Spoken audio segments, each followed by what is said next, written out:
خۆشەویستانی کورسات نیوز سڵاوتان لێبێ لەگەڵ هاوکارانم بەیەکەوە پانۆرامایی ئەم شەوتان پێشکەش دەکەین. کۆمەڵێک کێشە و گرفت لە هەرێمی کوردستان هەیە لە هەندێک هەواڵ و سایت و پەیز باس لە پەیوەندی نێوانی نیشتیمانی کوردستان و پارتی دموکراتی کوردستان دەکرێت. بە لە کاتێکدایە کێچەتی و پارتی محکومن بەوەی حکوومەتێک پێک بهێنن و هەڵبژاردنی ئەنجومەنی نوێنەرانی عێراقیە و کێشەیان لەگەڵ بەغدایە بۆ چارەسەرکردنی موچە. پەیوەندیەکانی یەکێتی نیشتیمانی کوردستان و پارتی دموکراتی کوردستان بەرەو کوێ، هەروەها دۆخی هەرێمی کوردستان بەرەو کوێ، ئایا کورد بەرگەی هەرێمی کوردستان بەرگەی کۆمەڵێک کێشە و دژێکی ئەگرێت؟ ئێمە شەو هەمووانە لە پانۆراما گفتوگۆکەین لەگەڵ بەڕێز کاگاری ئەرسی لێپسای لە قیتواری پارتی دموکراتی کوردستان. کاگاری بەخێر بێت. کە پەیوەندیمان کرد لەگەڵ هێشوخان قسەم کرد، وتم هێشوخان بە کاگاری بڵێ ئێمە بێ ئایا بکەین بۆ ئاگرێت. لەگەڵ کاگاری میشە باسی ئاشتیمان کردو لەسەر پرسی نیشتیمانی و خەتی نیشتیمانی ڕۆیشتون وانە بامە مجاملە نەبێ بەڵام هەروواکەی بەڵام بەڕاشکاوی دووبارە بەخێر بێت. کاگاری هەڵسەنگانت بۆ دۆخی ئێستای هەرێمی کوردستان چییە بە تایبەت مەسەلەن ئەو پەیوەندی نێوانی یەکێتی و پارتی؟ زۆر سپاس. وڵاهی بە قەنەعەتی من ئەوەی نابینم، ینی کە ئەگەر مەبەست عیلاقی ئێمە یەکێتی نیشتیمانی کوردستان بێ من بڕوا ناکەم، ینی ئاگەر بێت و پێویستی بەوە بکەس ئای پیا بکە. بینی ئەمە یەکێتی نیشتیمانی کوردستان زۆر تەبیعیە. ئەو قسەی کە تۆ لە مقدمەی قسەکانە وتە محکومن بۆی کە بەیەکەوە زۆر ئیشی گرنگ هەیە ئەبە پێهێستن. یەشێک لەوانە بڵین کاراکردنەوەی پەرلەمانە، یەکێک لەوانە بڵین تەشکیلەی هی کابینەی دەیەمە بەردەوام بوون لە مفاوەزات لەگەڵ بەغا، ئەمان هەموو ئیشی ئێمە یەکێتیە. بۆیە شت ئەوترێت ئەم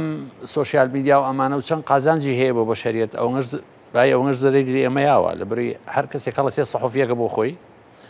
و خەڵکیش بەڕاستی زۆرینەی خەڵک ناتوانێت فەرقی هەواڵی دروست و فەیک نیوز بکە، ئەو هەواڵی کە هەڵبەستراوە. خەڵکیش دەتوانێت یعنی ئیحساساتی خەڵک بجوونێ هەرەوە کافێت تۆ بنووسی بە پەلە دوو نقطە ئیتر وازان نەما خراپ دنیا خراپ. ئەوەیە باشە، ینی ئەوەی کە بزانیت یەکێتی و پارتی خەتی گفتوگویان یان زادەی گفتوگویان زادەیەکی پان و قیرکراوە یان هێشتا لە زادەی خۆڵات. بینی ئەمە یەکێتی لە قۆناغێکی زۆر باشی خۆیەتی دەرگای مفاوزە دانەخراوە، عیلاقات هەیە، عیلاقاتی نزیک هەیە. ئێمە هیچ کێشەمان نییە، ینی ئەوە نییە بڵین وامان لێهات بێ خەڵک بکەینە واستە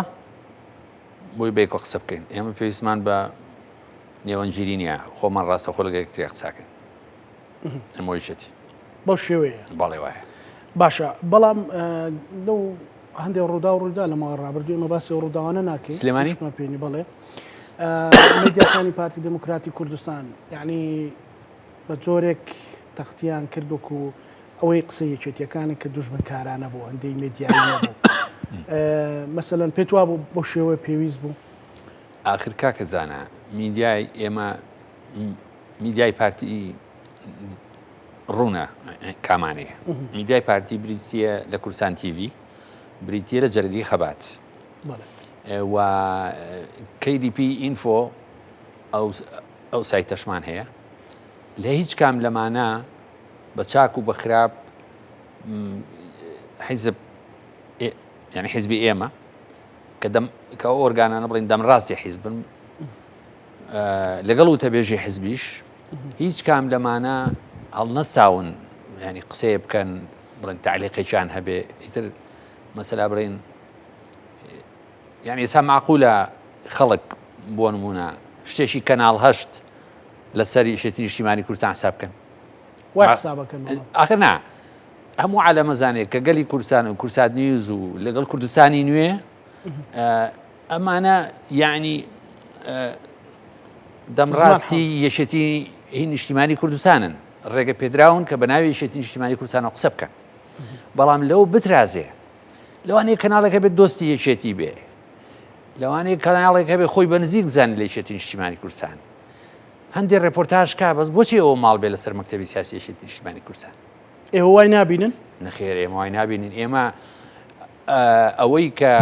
مەرجعی ئێمە جەنابی سەرۆک مەسعود بەرزانیە، دوای جەنابیان مەکتەبی سیاسیە، بەیانەکەی مەکتەبی سیاسی لەسەر ئەو ڕووداوانە ڕوونە، ئەوە ڕێی ئێمەیە و ئەوەی لە دەرەوەی ئەوە بێ ڕێی ئێمە نییە. تەواو ینی کەواتە ئەگەڕێنەوە بۆ پرسیار یەکەم کە هەر ئەوەشە ئەتوانین بیسەلمێنی کە پەیوەندیەکێتی و پارتی پەیوەندیی خراپ نییە نا لە جادەی خۆڵانیە. بەڵێ ڕاستە ناخێر لە جادەی خۆڵی چی لە خەریشێنەکەین بە زوو سایت. زۆر باشە باشە کاگاری ینی بابەتێکی نیشتیمانی بۆ هەولێر باسکەین بۆ سلێمانی باسکەین بۆ دهۆک بۆ هەڵەبجە بۆ کەرکووک ڕووداوێک ڕووبدا جێنفوزی پارتی دموکراتی کوردستانە ئیجابەکات مەسەلەن ئێمە وا خۆمان تێک دەین کە بڵین پارتی پێبشێنین بۆ نمونە یان لەولاوە یەکێتی پێبشێنین یان لەولاوە بۆ یەگرتو ئیسلامی لە یەگرتو ئیسلامی پێبشێنین یان حتا لە گوڵەخانەیەک ڕاستە ئەزانی کاکزانە ئەمە مشکلەیەکە کە ئێمە وردە وردابێ کاڵم ئێمە لە پێشاوکو میلەت بەڵێ ئەنجا وەکو حیزبی سیاسی هەندێک ئوسلوب هەیە بەڕاستی زۆر پێویستە ئێمە وازی لێبێنین و هەتا بینێژین جایتر نەچینەوە سەری یعنی ئەم میلەتە ساحبی دەوڵەتی خۆی نییە ئەوەی پێویستی بە یەکریزی و تەبایی لە ناوخۆیە ئەوەی پێویستی بە تەمسیلی کۆپیکردنی دیموکراسیەتی غەربی و ئەلەم شتانە نییە ئێمە پێویستمان بە یەکتریە لەبەرەوە ئەوە بەس ڕق و شینە دروزەکە لە کۆمەڵگەیە ئێمە پێویستمان بە تەبایی بە خۆشەویستی بە متمانە بەرامبەر بە یەکتری هەیە نەک ئەوەی تۆ هەستی ینی بنزین بکەی بە ئاگرا ئەوەی تر ماڵی میلەتە وێرانکەی ئەوەی تر لە یەکتری دوور بکەویتەوە ئەوەی تر بڵین قڕ بکەی بەسەر میلەتەکەی خۆتە ئەم هەموو شێشەی دەوریاوی ئەو خۆرهڵاتی ناوەڕاست سەیری کە بزانە ینی ئاگری لێبارێ هەرچی خەڵک هەیە لە منتیقەی من و تۆژی هەمووی دەستی لەسەر دڵێت یڵێ ئەمڕۆ ناس بێنێ لەوانی تەقینیشی زۆر گەورە ڕووبا لە شەرقی ئەوسەر ئەمە مەسەلەی موچە و لەگەڵ عەربی شۆڤێنی لە بەغا و نازانم چیۆمانە تۆ لە ناوەڕاستی ئەم هەموو قەزیە جارێکی تر بێیتەوە خۆشە بەدەستی خۆ ئەو بکەی و ماڵی خۆ دوێرانەکەی ئەو شتێکی شتێکی باش نییە. کاگاری بەڕێزت ڕۆژنامە نووسێکی بە سەلیقەی جگە لە کاری سیاسی وایە بڕێی تۆ بەڵێ وایە زۆر خەڵکیش لە بریا کاگاری هەر ڕۆژنامە نووس مەسەلەن با من ئەوە بڵێم جەنابەت سێ دەستگای ڕاگەاندن لەناو پارتی دموکراتی کوردستان پۆلێنکرد ناوێکی نیشتیمانی کوردستانی سێ دەستگای ڕاگەاندن ئێستا مە کەس بڕوامان پێ ناکە کە بڵین سەربەیەکی نیشتیمانی کوردستان نین وانە گەلی کوردستان هەروە کوردستانیش هەروە و پیوکەی میدیاش بەهەمان شێوە بەڵام پێت وایە لە دۆخ هێرێمی کوردستان لەو هەموو کێشە نەتەوەی و نیشتیمانیانەی کە هەمانە هەندێ میدیا هەیە بەڕاستی پێویستە لە هەر لایەکەوە بێ بۆ نمونونەکە بۆ ئەوێ ئاگرەکە گەورەتر پیشاندا ئەگەر نوزایەک هەیە لە ئاگر گەورەتری پیشاندا گەورەی کە هات گەورە بوو خێرا وەرە بڕۆ ینی ئەو وەختە ئەگەر هەز ناکەی یەکێتی و پارتیش باشتر لە یەکتر تێگەن ینی لە پەیام یەکتر تێگەن یان لە ڕاگەیانەکان یەکتر تێگەن بەس لەستا ڕەنگە کەس باوەڕ بە من نەکا بڵێم قەناتەکانی دیکەی کە هەیە با ناویان بێنم ڕووداوە ئاڤایە چیتر هەیە ئەو لێرە کەناڵ هەشتا مەسەلەن ئەمە هیچێتی و پارتینین بەڕاستی وانە خەڵک واتە تەسنیفەکە ئەگەر پێت وایە ئەمە زیادە بێ بەمانانەوە ئەفزڵ لێت دەمە خۆمان نا فەوزایەک دروست نەبووە ئەزانی ئەمەش خەتای ئێمەوەی شێتیە باش چۆن جەبە عەرزەکەم خۆی لە دنیای مۆدێرنەیە حیزب ڕاگەاندنی نییە بەس ئێمە هێشتا ماومانە ئەنی تۆ خۆت سەحۆفیەکی متابعی بڕۆ سیر کە بزانم کام حیزبی وڵاتانی پێشکەوت و ساحەبی تەلەڤیزۆن و رادیۆ شتوای خۆی نیەتی جەبە عەرزەکەم لە کاتی بانگەشەیە سوود وەرەگرێ لە کەناڵی حکومی یاگەر ئەو حیزبە دەوڵەمەند بێ وەکو لە ئەمریکا ئەو بڵێن پارایە بە کەناڵێکی تەلەڤیزۆنی بۆی ڕێکلامی بۆ بکە مقابلە دروستکە سیمینار بکە نازانم چی بکە میتینگ بکە لەو بابەتان مەسەلەی ئەمە لایەکی قەزیەکەیە لاکەی تری ئەوەیە کە ئێمە نەتعریفی ڕاگەاندنمان باش کردووە لە کۆمەڵگەی خۆمانە نەتوانیمانە ئەمە ڕێک بخەین لە چوارچێوەی قانون ئێستا من یعنی نمونەیەکە بۆیانمەوە لە وڵاتێکی وەکو بەریتانیا کەناڵی BBC یعنی هەمومان متفقین لەسەرەوەی کە کەناڵێکی زۆر معتەبەر و زۆر بێلایەنە بەڵام لە هەمان کاتە خەتی سوور هەیە بۆ BBC لە بەریتانیا هەر شتێک عیلاقەی بە ئەمنی قەومی بەریتانیەوە هەبێت ناتوانێت بە ئارەزوی خۆی بێنێتە سەر شاشە. ئەو کەناڵانی کە لە هێنن کە لە ئەمریکان مەسەلا بە هەمان شێ فەڕەنسا وایە سوید وایە هەموو وڵاتانەوان یعنی ئەوە نییە تۆ بە ئارەزوی خۆت لە ژێر دروشمی دیموکراسی و ئازادیە بێ ئازادی خەڵک پێشێلکەی بێ تەشیر بە خەڵکی تر بکەیت هەرچی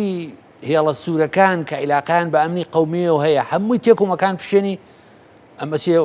وڵاتۆ خۆت بە ئازاد دەزانی ئەمە دیموکراسیەتە. دیموکراسیەت لە کۆمەڵگە پێشکەوتەکانە حیمایە ئەکرێ بەچی بە قانون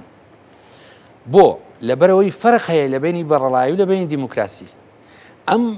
ئەمەی کە یعنی ئینسانی بێنێ هەنێ جار لە هەنێک کەناڵ هەتا چێتە بابی تەشیرەوە ینی کەناڵی وا هەیە بە ئارەزووی خۆی لەسەرەوە بۆ خوارەوەی سەرکردایەتی یەشێتی نیشتیمانی کوردستان و پارتیایەتە خوارەوە بەبێ حساب بووە هەتا فەرهەنگی کوردەواری بکاکەوە قبول ناکاوە یعنی قسەی زۆر ناشرین یعنی بابایەک خۆی بە سیاسی ئەزانێ خۆی بە ئۆپۆزیسیۆن ئەزانێت کە ئۆپۆزیسیۆن نییە یە قسەی ینی بە ڕۆژی ڕووناک لە بەردەم کامێرەکە تەشیرەکە ئەوە خەتای ئێمە دیموکراسی نیە ئەوە بەڕڵاییە ئەوە بەڕڵاییە من حەقی ئەزانی چۆنە کاکەزانە من تا ئەو کاتە ئازادم کە حەقی ئازادی تۆ نەخۆم من تا ئەو کاتە ئازادم کە تەشیر بە تۆ نەکەم ڕەخلە لێگرم بەڵام تەشیر شتێکە و ڕەخلە شتێکی ترە جا ئەمەش بە قەنەعەتی من شەشە سەرێکێکە لەوێیە لەوەیە بەڵێ باشە پرسێکی تر هەیە کێشێتی کەمێک لەوەیە نیگەرانی دەربڕیوە بە ناڕاستەوە خۆ بە ڕاستەوە خۆش لە هەندێک لەوەیان نامە مەسەلەن باز لەوە کا کەسانێک هەن لە سنووری پارێزگای هەولێر کۆگای موشەکی و درۆنیان هەیە ئەوانە حەق نییە پارتی ڕێگە بەوە بدا بە ناڕاستە خۆ ئەوی دەربڕیوە پێت وایە ئەمە بابەتێکی باش بێت ئەگەر یەکێتی لە سنووری خۆیان بیکە یان پارتی لە سنووری خۆیان بیکە واللهی من تەسەورەکەم یعنی ئێمە بای ئەوەنە حیزبێکی نازژین وەک پارتی وەکو پارتی کە جیاوازی بکەین لە بینی ئەم شتانە ئەگەر یەکێتی هەواڵانی بەڕێز لە یەکێتی نیشتیمانی کوردستان دوکۆمنتاری و بەڵگە و ئەمانیان لایە وەکو چۆن ئێستا لە پرۆسی ئەو ڕووداوانەی دوای لالەزار هەستاون پەنایان بردەوە بۆ محکەمە حەقە لەو حاڵەتەشا بە هەمان شێوە پەنابرن بۆ محکەمە هەتا ئەگەر بە دژی حیزبەکەی خۆم بێ چونکە قانون جارێک گەل نیشتیمان و قانون زۆر لە پارتی لای من مهمترە لە یەکێتیش مهمترە ڕێی من تەنیا ڕێگە ئەوەیە و ئێمە یەکێتی ناشبێ بێڵین زمانی بەد بوختانی ئەمە ئەو نابێ بڵین بینمان تێک باش چونکە بایەکشتی پێ بڵێم ئەمە یعنی حقەتێکە هەرچەند تاڵ بێ بەڵام ئەبێ ئێمە یەکێتی بیزانین ئێستا بینی ئێمە یەکێتی باش ئەگەر ئەم مۆزوعانە بینی ئێمە یەکێتی تێک بات حتا 6 مانگی تر جەنابەت لە مەسئولێکی پارتی یا لە مەسئولێکی یەکێتی ئەپرسیەوە زەحمەتە بە کەی کابینەکە تەشکیلەکەن هەتا 6 مانگی تر بەلای کەمەوە باشە ئەمە لە قازانجی کۆمەڵگەنیە بەڵام لە پێش هەموو شتێکە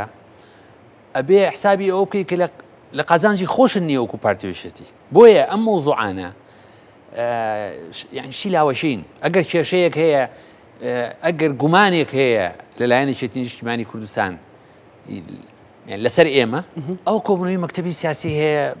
بە ڕاشکاوی بەرەو ڕووباسی بکە بڵێ کاکەجان ئێمە نیگەرانین لەمە و لەوە و لەوە لەو وەنیە ئەوە شوێنەکەی ئەوەیە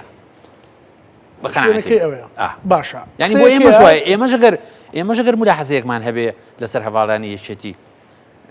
لە زیاتیوە بچین لە سۆشیال میدیاومانە باسەکەین خۆی مە دوور نین لە یەک بە یەک تەلەفۆنێک ترێ بینین تۆی بۆ چییە؟ کاگاری بابەت تێگەیشتێک دروست بووە پێیان وایە کە پارتی دموکراتی کوردستانیان ئەو مێدیانەی کە دەرکردن لە چوارچێوەی مەکتەبی عەلایم پارتی دموکراتی کوردستان هەوڵێکە دەن مێشێگەکە نەگامێشێک لە سلێمانی شکاندنی سلێمانی بۆ پارتی دموکراتی کوردستان سوودێکی هەیە بۆ منە وەڵاهی سەریکە یەکێتی و پارتی دوو جەمسەری سەرچین ئێمە لە حکومڕانی لە وڵاتە لەوانەیە هەنێک کەس خەوی پێ ببینێ و شاگەشکە بێ بڵێ یاڵایە کرد پارتیەکێتی ملیانەشکە بەس بیری لەوە نەکردوێتەوە کە ئەوانە هیچی بەدیلی ئێمە نین هیچ کام لەمانی کە خەو بۆ بین ڕۆژە ببن بڵێن حکومڕانی ئەمڕاتە لە ئێستاە بەڵێ 20 ساڵی تر نازانم بەڵام لە ئێستای ئەمانە هیچیان بەدیلی ئێمە نین ئەوەی کاڵێی شێژ بەگاکردن من ماوەیەک لە ئەوروپا ژیاوم بەڵێ نەوع میدیایەک هەیە ئەوەی پێڵن تابلۆیت یا میدیای زرد پەڕی زرد یەلۆ پیج مستەڵاحە بۆ ئەو ڕۆژنامانەی کە ئیشیان نییە بۆ نموناڵێ دوو لە ڕێی بینێران و جەنابە ئەڵێ سەگەکەی مەلیک تووشی هەڵامەت بووە ئەیکا بەمانشێت ئەمە چێزکردنی یعنی قەیناکە یعنی سەجیش بڵێن ئاژەڵە و مەخلوقی خوایە و مۆزۆشترا بەڵام مەبەستم ینی شتی بچووک گەورەکردن لە هەموو میدیایشی عالەما هەیە لە هەموو بەڵام وەکو وتم کە گەیشتە سەر مەسایلی ئەمنی قەومی ئیترەوە خەتی سوورە ئەمنی قەومی خۆ بەز ئەوە نییە تۆ مخابراتی وڵاتێ بێ یەشە تیرۆرکا لێرە یا جاسوسی وەسەرەوەکە مەسەلی مادەی هۆشبەر بە هەمان شێوەیە شێواندنی بڵێن ئارامی کوردستان بە هەمان شێوەیە هەروە بێت بڵێن تیجارەتکردن بە ئینسانەوە بە هەمان شێوەیە ئەی چۆن یەکێک لە ڕێکەوتنەکانی ئەوەی کە لەسەری ڕێکەوتنی یەکێتی و پارتی لە وەرەقەی پێکەنانی حکوومەتێکی سەرتاسەریە بۆ کابینێ ڕاستە وایە مەسەلەن ئەگەر لە هەڵەبجە کێشەیەک دروست بێ یان لە سلێمانی کێشەیەک دروست بێ ئەی نابێ ئەو سەرۆکی حکوومەتە یان پارتی دیموکراتی کوردستان کە ڕقەمیەکە لەو پێکەنانی ئەو حکوومەتە پێش هەموو کەس خەمی بێ با ئێستا من ئەوە بە ڕاشکاوی لە جەناب پرسم هەست ناکەی لەوە تۆزێک غەدر لە سلێمانی ئەکرێ لە مێدیا پارتی وەکو بەرپرس ناوەی کەوتت ڕستمات مەبەست لە مێدیا ئێمە هی پارتی نا دیسان ئاڵێم سێبەرەکان واللهی ئەوانە سێبەرش نین ینی با بەسەراحەت پێ بڵێم ئەم قسەیە هی نییە جوابێکی دیپلۆماسی نییە ئەمە زانیاری ئەمەی کە ئێڵم وەکو وتم مەرجای ئێمە جەنابی سەرۆک مەسعود بەرزانیە دوای جەنابیان ئەنجام مەکتەبی سیاسیە من بە زانیاری ئەزانم کە ڕێی جەنابیان و ڕێی مەکتەبی سیاسی لەسەر ئەم چێژ بەگاکردنە چییە یعنی بە زانیاری زانم بەڵام سەیریکە بە پێچەوانە هەندێک وردەکاری هەبووە بەڵێ بەڵێ زانم بە عەرزەکەم شتێک هەیە فعلن یەکێک لەو خاڵانەی کە ڕێکەوتن هەیە ئینشاڵە لە داهاتوە ئەوە چێتە بواری جێبەجێکردن لە کابینەیدا حکوومەتێکی سەرتاسەری بەڵام کە حکوومەتی سەرتاسەری و هەبوو ئەبێت بە فعلی سەرتاسەری بێ یعنی چی ئەگەر هەر مەحافظی سلەیمانی یەشێتی بێ و نازانم قایمقامی دووکانی یەشێتی بێ و لەو لاشەوە مەحافظی هەولێر پارتی بێ و قایمقامی ڕەواندز هەر پارتی بێ و بەرگری فریاکەوتن زێڕەوانی پارتی بێ و ئەمی عاز لێرە وەرگێ و ئەوی عاز لێ وەرگێ ئەو سەرتاسەریە لە پەڕەکە ناچێتە دەرەوە it is a gentleman agreement ڕێکەوتوین بەڵام لەسەر کاغەس ئەم وشانە نافرن بۆی ببن بەکردار ئەوەیە بۆی بە زۆر ئاگەمان لەوە بێ ینی ئێمە شویشتیش هیوادارم یعنی مدایم خەو بۆوا بین وەزانم لای خۆشە باسم کردووە دایم خۆ بۆوا بینم کە چی ئەبێ خوای گەورە یعنی مەسئولی وحدەیەکی ئیداری لەم دی و دێگەڵا یەشێتی نەبێ لەو دی و دێگەڵا مەسئولی وحدەیەکی ئیداری پارتی نەبێ ئەی دنیا خراپە بێتتر قابل ئەوەی کابێ بە مەسئولی وحدەی ئیداری ئیتر قۆڵی لێ هەڵکا وڵاتەکە وێرانکە بەڕێزت وەکو زانیاری وەکو فەرمیات ڕسمیات بەدیلی پارتی بە دوای بەدیلی یەشێتی ئاگەڕە لە ئێستا بە هیچ جۆرێک چکە نییە نا بەزانی سیرکە جگە لەوەی کە نییە یەکشتی تر یەکێتیش بە دوای بەدیلی پارتیا گەڕاوە هەست پێی کرد بێ مەسەل ئەویان وەکو تابعا نا من بڕوا ناکەم شتیوە لەبەرەوەی من تەسەورەکەم سەرکردایەتێکی نیشتیمانی کوردستان زۆر لەو بە تەجروبەترن لە خۆشخەیاڵیەک بژین بڵێن فلان کەس بەدیلی پارتیە یا ئێمە بڵێن فلان کەس بەدیلی یەشێتیە ئەزانی ئەمە بەس لە بەرخاتری ئەوە نییە کە لە ئێستایە بەدیلی یەشێتی بۆ ئێمە نییە ئێمە ساڵهای ساڵە لەگەڵ یەشێتیا معاملە ئەەکەین و ئوسلوبی یاریەکانیان نەزانین ئوسلوبی بیرکردنەوەیان نەزانین بە یەکەوە خوێنمان ڕشتووە شەڕیشمان کردووە بەڵام لە پاڵێکی شە دیفاعمان لە وڵاتە کردووە بۆیە شانسی ئەوەی کە معاملەی ئێمەوێشێتی سەرکەوێت زۆر زیاترە لەوەی کە بابایەک تۆ ئەمڕۆی ناسی دوو ڕۆژە ناسیوتە بێت و معاملە و سەودای سیاسی لەگەڵکی ئەچۆ باش باسی بیرروڕێ ئازاد کرد کاگاری لێرە لە سلێمانی و لە هەرێمی کوردستان بەگشتی و هەندێک خەڵکێ مەسەلەن با ئەو پرسیارە لە جەنابەت بکەم ئەو بۆین باخەی من ڕێک نابێ و ئەم ڕۆژ مامۆستا ڕێبین پێم ناڵێ بەولا بەولا ئەو لە شاشەکەی عکسە بالضبط جاوا مشکلەیە خەتای کاک ڕێبینەوە ژتفۆنەکەم لێ کردۆتە وتم با کاگاری نەڵێ پرسیاری پێ گفتوگوۆی ئەمە گفتوگوۆیەکە لە پێناو نیشتیمان و بەکو ڕۆژنامە نووس و بەرپرسێکی باڵای پارتی دموکراتی کوردستان کاگاری ئەمڕۆ دادگا سەرۆکینەوەی نوێی بە 5 مانگ سزا داوە وەزارەتی دارایی هاتۆتە سەرخەت باسی قەرزەکانەکە باسی شتەکانەکە حکوومەتە بەڵێ دادگا سزای داوە مەسەڵەن خەڵک لە ناکەمە تەسفێ سیاسیە و حساباتی سیاسی و ئەمە ڕەبتی بە سیاست و یان بەڕاستی ڕەبتی بە یاساوە هەیە یان دەرچوونە لە هەندێک قیەمی دموکراسیش بەڕاستی ئەزانی جایتر ئێڵەمە ئوستاز فەرقێ لە بین دیموکراسی و بەڕەڵایی لە بینی ئازادی و بەڕەڵایی باشە سەیریکە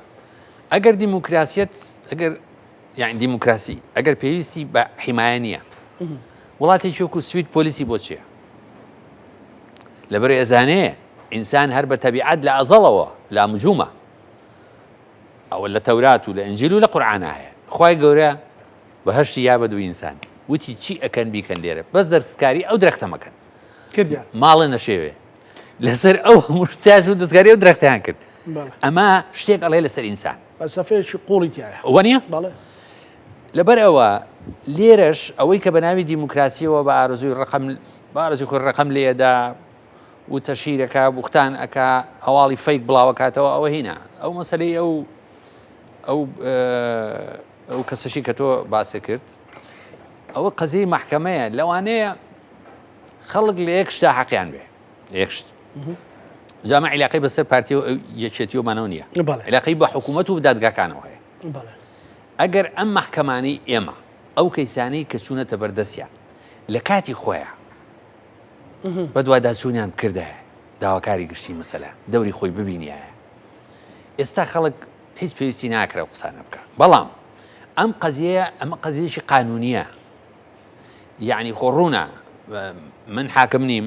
حەقیش بە خۆم نام کەس مەحکووکەم هەتا دادگاش بڕیارنەیە هەموو کەسێ بێت تاوانە بەڵام ئەوەی من بیستمە متابعەم کردووە زیاد لە کەیسێکی لەسرە ئەو زلامە بەڵێ جا بۆیەوە ئیشی مەحکەمەیە بەڕاستی پێویست ناکە ینی هەموو کەسی خۆی بکە بە مەحامی و بە داواکاری گشتی و بە حاکم و بەمانە یعنی دوجار هەر لەو قسانی خۆم کە ئێستا کردم ئەگەر مەحکەمە ئیجرا دەکاڵێنەوە بە ئەمری دەباشان کردوێتی ئەگەر نایکە ئەڵێن بۆ نایکە یعنی بۆچی ئەمە چه عیلاقەی بەسەر مەسایلی سیاسیەوە هەیە ئەمە قەزیەیەکی قانونیە و حەقی عامی لەسەرە بە پێ ئەو زانیاریانی کە من بیستمە ئەوی کەم تاابعات کردو زانیاری لە بەردەست کاگاری لێرە لێ پسراوی لەقا هیچ هەستی بە کۆتو بەندێک کردووە یا متابعاتکەنیان کێشت بۆ دروستکەم بڵێن لەو خەتەوە بۆ نێوچیتە ئەو خەتەوە ئێرە مڵچیەکێتی ئەوەیە ئەو زاماڵیش لە قەلا چۆل ئەلا سیتەکە ئەزانی وەڵاینە وڵای ینی ڕای ئازاد جیاکەینەوە لە بەڕەڵایی ئەوی ئەزانی چیە ینی پیا من با بۆ خوا قسێ بکە من لە سلێمانیەژیم زۆربەی کات بەبێ حیمایەگەڕم بە حیاتم هەستم نەکردووە کە یعنی یەشێک بەدوامەوەی و ئەمانە هەتا با بۆ خۆشیەوە بژەرمەوە ئەوەنی ئاڵێن سەیتەری یەشێتی و سەیتەری پارتی من زۆر جار کە هاموشۆم کردووە مەسەلە کوڕێکی گەنج لە وەستاوە لە ناوی عامە پێڵەن ئاسایشی یەکێتی مەسەلە جامەکەم داوە توتمە کاکە ماندوو نەبی سەری سارەکەی کرد و توتی کاگاریەوە خێرە حیمای لەگەڵ نییە منش پێم وتووە ئەی زەحمە نەبی ئیشی جەنابەت چییە ئەی تۆ حیمای من نیت ئەی تۆ کوڕێ میلەتە نیت ئەی تۆ ئاسایش نیت ئەی تۆ کارمەندی حکوومەتی هەرێمی کوردستانیت من تۆ بە کارمەندی یەکێتی شتیوە نازانم وەکو چۆن ئەوەی بازگەی دێگەڵەش بە کارمەندی پارتی نازانم بە حکوومەت ێزانم جا بۆیە من بۆ خۆم وەکو ئاری هەرگیز یعنی هەستم پێ نەکردووە خوا نەکردا یەکێک ینی دوور لە احترام معاملەم بکە یا دوام بکەوێت یا کەمینم بۆ دانێ یان ئەشتیوان نەبووە نەخێر. ئینشاءالله سەلامەت وڵا هەر ئێمە ناوە بە دواتەوەین بۆ تەلەفۆنەوە کاکاتی وەرە بۆ بەرنامە ئەو باوە ئاشکراکەین ئەوشە خۆتەی زانانی. من هەموو من ئێستا بۆ ماوەیەک هاتووم بۆ سلێمانی بەڵام جاران من 5 ڕۆژ لە هەفتەیە وڵا جاری وا بوو 6 ڕۆژ لە هەفتەیە بە بەردەم ماڵی مام جەلالی ئەمەڕم لە سیتە کەیتە خوارەوە نێو زادی چوارتای ڕووی هیچ لە گۆڕێنیە ینی یا خۆم و خێزانم هیچ مشکلەمان نییە. کاتێمە بێ ئاوا سەیری نیشتیمان بکەین بەڵام کوشتنێک هەیە تیرۆرێکی معنەوی هەیە بۆ نمونێستا کاگاری ئەڵێ پەسنی کارەکانی کاک مەسعود بەرزانیەکە بۆ بێ من بێم تیرۆری معنەوی تۆ بکەم مەسەلەن من باسی سەرۆک بافڵەکەم بۆ من لە سۆشیال میدیاکەی خۆم ئەڵێم نابێت تۆ باسی کەی باشە ینی من ئەڵێم لێرە کابرا هاتووە هێزێکی سیاسی تر بۆ مقابلەم کردووە لە ئەسنای بابەتی موچەیە خۆی وتێتی وڵی ئەو کۆبنوویشێتی و پارتی زۆر باش بووە دەستخۆشیش لە کاک بافڵەکەین بۆ کارێک بۆ بۆی ئەو ڕێکەوت نەبێ و مەعاشاتوە خەڵگەڵێت تۆ کۆیلەی نابێت ینی باوەڕکەیەکی ئیسلامی بووە نەنا من کاکە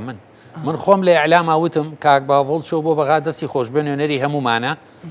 لە کۆبنەوەی مەکتەبی سیاسی ئێمە ویشێتیان ڕێکەوتن کراوەکە ئەم مهمەیە بەشێ بسپێرێ ئەو جەنابی چۆ بۆ ئەو دەستی خۆش بێ و هەر بژیت خۆ من پارتیم یعنی ئەو بۆ کۆی لەگەری بێ ئەم بابەتە لە هەرێمی ئەمە تێرۆری لە ئاینی لە ئاینا لە ئاسایشی نیشتیمانی نادا ئەنی بێ ئەمە لەبی لە هەموو شتێ ئەزانی ئەمە ئینتیماکەمە کاتەوە یەک بەها بۆ هیچ شتێ نایڵێ یعنی هەتا بۆ شەهیدی نایڵێ بۆ پێشمەرگایەتی کۆنی نایڵێ بۆ شۆڕشی نایڵێ ینی تۆ شۆڕشی کردووە ئەو شۆڕش نەبووە تۆ پێشمەرگایەتی و کردووە ئەوە پێشمەرگایەتی بڵێن شۆڕژێڕێتی نەبووە شەهیدت داوە شەهید مهم نییە هیچ کام لەمانە مهم نییە ئەمەی جەنابەوەی باس کرد ئەمە عیلاقەی بەشتێکەوەی کەمە دەمێکە هاوارەکەین وەکو پارتی ئیرهابی فکری من ساڵی 2007 وتارێکم نووسی بە ناوی تیرۆری فکری لەسەر وتاری برادێک بوو یان بە ڕۆژنامەیەک بۆ یان بڵاو نەکرد مۆچکە ڕەفیقی خۆیان بوو دوای بردم بۆ ڕۆژنامەیەکی تر شێواندنی ڕاستیەکان لای خەڵک لەژێر بڵێن چەتری ڕۆشنبیری و نازانم ئازادی ڕادەر بڕین و ئەمانە چێتە بواری یعنی ئیرهابی فکریەوە من بێم دەموچاوی تۆ لای هەموو عالم ڕەشکەم بە قازانجی خۆم ئەوە ئیرهابی فکریە بێم هەموو هەرچی ئیشی باشێت تۆ لە ژیان تا کردوتە هەمووی زەربی سفرکەم هەر هەمووی ئەوە ئیرهابی فکریە ئەوە زەرەر ئەیات لە ئەخلاقیاتی بەرزی کۆمەلگا ئەم ئەخلاقیاتە خۆ بەس بۆ ئەمڕۆ 2025 نییە کاکە زانە ئەم بۆ 100 ساڵی تریشە ڕاستە گۆڕانکاری بەسەر فەرهەنگا دێت هەموو کۆمەلگای گوایە بەڵام بنەما ئەخلاقەکانە مێنن لەبەر ئینسان بۆ ئەوە ئینسانە جاوانەی کە ئەو شتاناکەن ئەوە خەریکی شتێکن کە ئێمە دەمێک وەکو پارتی پیاڵن ئەمانە ئینتاجی بڵین ئیرهابی فکریەکەن باشکرا هەیە بەڵێ هەیە ئێستا بۆ نمونە تۆ باوەڕکەم بنووسە مەسەلە لا إله إلا الله مەولودی نەبەوی هەیە ڕۆژی پێشەوانە پۆستێ بکە من تەلەڤیزیۆنی کورساتم پۆستێ بکەم ئەڵێ ئای بۆ بەوە حەزبە نازانم چی و چێت ناڵێ پێتە دێتە خوارەوە حساب بۆ هیچ قیەمێک ناکرێت ینی ئاشکراش بە ناوی خۆیەتی بەڕاستی ئەوانە دیسان زۆر جار تۆ شتێگەڵی خەتایەکێتی و پارتی ئەمە خەتایەکێتی و پارتی نیە حەق نییە موسسەکانی حکوومەت یان دۆخێک دروستکەن جوایەک دروستکەن کە تا ڕادێک ئەمانە ڕێگە پێێن ئەمە چێتە بچوارچێەوەی ئازادی ڕادە نەخێر ناچێت ئەوە ئەزانی بۆچی تاسای ئەمۆژێتی نەمانتوانیوە ڕێگە بۆ گرین لەبەری هەردوو لامان لابەلا و بینی خۆمان بێ حەزەکە نەنا یعنی خەڵک هەبووە میدیای سێبەر بووە ناتوین محاسبەی بکەین بڵین کاکە بۆستە من مشکلەم لەگەڵ شێتی هەیە بەڵام مشکلەکەم مشکلەیەکی سیاسیە من چۆن ڕێگە دەم بە تۆیە ئەنی هەرچی لە ئەخلاق دای ماڵی چۆن شتی وابێ ئێمە میلەتێکین بە خۆمان ئەڵین میلەتێکین بڕامان بە بەهای بەرسێ ئەمە یەک دووهەم یەکشت ئەڵێم نازانم تۆ متفقی لەگەڵمیانە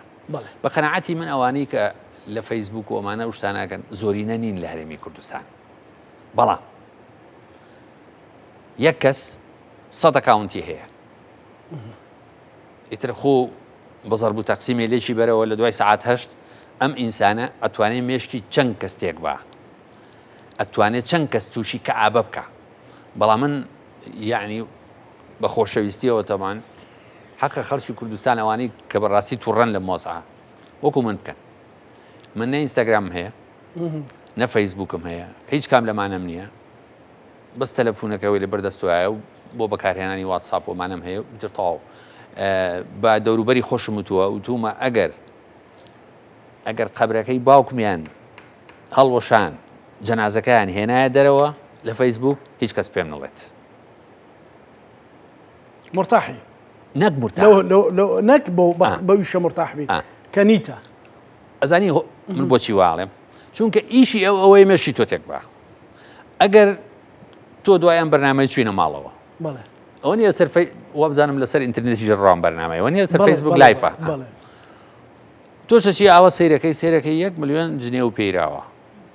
بێتاقەتە بی لەبەری ئینسانی بە ئەخلاق پێی ناخۆشە جنێی پێ بن ڕاست خۆتە زانینێتەکەت پاک بوو نە هەر هینەکە وایە ئینسانێک کە دوور بێ لە ئەخلاق هەتا بەیانی جنێوی پێ بە هیچ شوێنێکی ناشێ لەبەر شتێکی تیانە ناوی ئەخلاق بێ ڕاست بەڵام ئینسانێک کە بە ئەخلاق بوو ئەگەر تەشیریان پێکرد خەفەتی پێخوا ئەوە نمونونەکەی خۆتم هێناوە خەو لێ ناکەوێت تا سەعات دوو ئێمانەیە برادرە بردێەوە ئەیکە جنێوەکەی پیاوی مەهامی ئەو بوو کە خەوەکەت لێ تێک بە شەوەکەی تۆ تێک بە بۆی چوە سەر ئەمانە ئەم فەوزانە کاتی ئەوە نییە لە ئەوە کە هەرە بچووکەکانێتی کەلانی دەرونیە تا ئەگاتە چارەسەرکردنی موچە و خەدەمات و حکوومەتێکی باش و تەکنۆکرات یەکێتی و پارتی هەنگاوی خێرای بۆ بنێن بۆیە ئەبێ جۆ لە من ئەو شیعرە وابزانم 1000 جارم وتۆتەوە لەم بەرنامەی خۆشتە بەخوا بزانم باسم کردووە شعرەکەی شکری فەزڵی ئێمە شێتێ بێ چی بکەین ئەبێ بە قسەی شکری فەزڵی بکەین گێرە شێوێنێ کە کای کۆنی بەبادا لەکەنت وا چاکە هەر لێی خوڕی سەیری دەموکاوێژی نەکەی وا باشە باشە گەروان ناکەی ئەبێ جۆ لە تەشیرەکانی شەو بگریت و ئەبێ معدل میدیای سێبەر بۆ یەکتری دروستکەیت و ئەبێ خەریکی شەڕە چەلاحانەبی لە جیاتی ئەوەی مهمە سەرەکیەکەی خۆ و کە تەشکیلی کابینەی دێمە کورد دەگاتە مەقسەد باتە ینی تێڵتر پێ بڵێم یەکێتی ئەگاتە مەقسەد پارتی ئەکاتە مەقسەد کە بەو شێوە مەسەلم بۆ نمونە بەردەوام بین لەسەر ئەو بابەتە تافی ئانە ئێمە یەکێتی بەس بە یەک شێوە گەینە مەقسەد و هەموو لایەنە سیاسەکانی تیژ لە هەرێمی کوردستان بە یەکبوون بە ڕێزگرتن لە یەکتری بە جۆگرتن لە یەکتری بە تەفاهم بە مناقەشەی منطقی بەماگەینێ ئەجینا ئەوەی تر هەر بە دەوری بازنایەک هاخولێنەوە 1000 ساڵ لە شوێنی خۆمانین ئێستا لەگەڵ بەغدایە هەست ناکەی ئەو خیتابە وای کردو خیتابمان بەرامبەر بەغدایە خیتابێکی لاواز بێ هەمیشە وا بووە هەمیشە وا بووە چۆن ئێستا من نمونەیەکە پێڵم ینی بۆ نمونە مفاوزەکە هێشتا و چوار ئەوەی شتی نیشتیمانی کوردستان ئەگەر ئەم فاوزەیە هەموو لایەنە سیاسیەکانی کە دوایی بوو بە بەرەی کوردستانی دواتر ساڵی 86 بوو ئەگەر بەیەکەوە بمان کردایە سێقلێکی تریە بوو بەڵام لەبری بەیەکەوە نەمان کرد ئەو جەنابی مام جەلال هەرزوو زانی کە ئەمە موامەرەیە و لەگەڵ ئەم سەدامەیە مفاوزە شتیوان ناخوا یەکسەر پاشەکشەی کرد فعلا ئێمە هەر کاتێک ئێمە لە ناو خۆمانە پەرتەوازە بوو بین دوژمن ئەو فراغەی ڤاکیومەی دۆزیوە تۆ شوێنە بەتاڵەکە یعنی یاری تیا کردووە منی کردو بە دژی تۆیە تۆی کردو بە گەژ منە لە مەسلحەتی میلەتی یاوە لە مەسلحەتی و سەروەری خاچی پیرۆزی کوردستانی یاوە چۆن بۆیە ئێمە هەتا بایەکشت پێ بڵێم من زۆر جارە قسەیم کردووە ئێمە ویشێتی یەک بین هەموو شتێ باشە بێ باشە بێ ئێستا ئەوەی بەغدایکە سیاسیە شۆڤێنیە ئەوەی کەیکە یان تەکنیکی تەکنیکی چیشتیچی ئەوەی بەغایکە موامرەیەکی سیاسیە جێبەجێکردنی موامرەیەکی سیاسیە لەسەر خەڵکی هەرێمی کوردستان و برسیکردنیان ئەمە خوتەیەکی شۆڤێنیستیانەیە هیچ عیلاقەی بەسەر قانون و دەستور و نازانم چیۆمانەوە نییە بۆ دەنجی ئەوانە زۆڵترەکە ئەڵێن خەتای هەرێمی کوردستانە کاگاری لەبەر ئەوەی ئەوان بە خیتابێکی پۆپۆلیستی قسە ئەکەن مەسئول نین لە سنفێکی مەکتەبێکی ئیبتیدایی ئەوان بڵێن ئەو قسانی کە ئەوانێکن کاکەزانە بازی لەسەر نییە لەبەری مەسئول نییە ئەوەی کە مەسئولیەتەکەی هەڵگرتووە ئێمە وێشێتین ئێمە جددین ئێمەین کە ئیشەکەکەین مامۆستا ئازاد تۆفیق ئەوەی مەحافزی هەڵەبجە بوو دایم قسەیەکی زۆر جوانی ئەکرد جاران ئینشاڵڵا تەمەند درێژە بێ من زۆرم خۆش بێتەوە زۆر ڕێزم هەیە بووی دایمە لەگەڵ ئەوە نیە مناقەشەیە بوو لەگەڵ ئۆپۆزیسیۆنەوەمانەوەی کاچی خۆم تۆ ئەمە منم کارێکم کردووە کە تۆ بە ئارەزووی خۆ و لەسەر شاشەی تەلەڤیزیۆنێکی یەکێتی